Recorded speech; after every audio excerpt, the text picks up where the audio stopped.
Oh, mga bata. Kumusta naman po si Master Biknok? Sarap po, sarap. Yung fried chicken po. 5 star. 5 star. Sulit. Portable. Portable.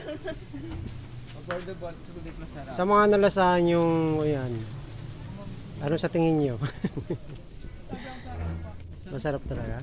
Yung sarsa natin, Masarap lahat po. gravy. Oh, yan ha. Ang mga bata, di nagsisinungaling ha.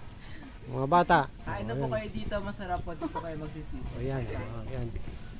Dito lang po kayo kay Master Biknok. Murang-mura. Ha? Mayroon tayo dyan na tinatawag na Estudyante Blues. O, 30 pesos lang yan. Sa susunod. Ha? Yan. Meron din tayo dyan na ito. Tinatawag na Salamat Teacher. O, 65 lang yan. O. May senior, 60. O, yan, makatao kasi tayo. Ha? Makatao tayo, hindi lang basta kumita. Ang iba kasi dyan, maglalagay pa nga tayo dito ng libre lang, oh. Yung mga walang makakain talaga at nagugutom.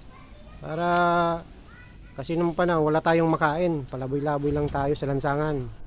So ngayon, kahit papano, naging milyonaryo na tayo. Ha? Milyonaryo sa yabang. Ayan. O si Ate Ila pala, di ko natanong. Kumusta po Ate Ila? Ayos? Ayan. Yan ang aming model. Model namin yan.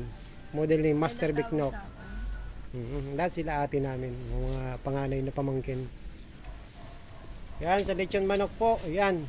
Kanina, 15 pieces yan. 15 pieces pa rin.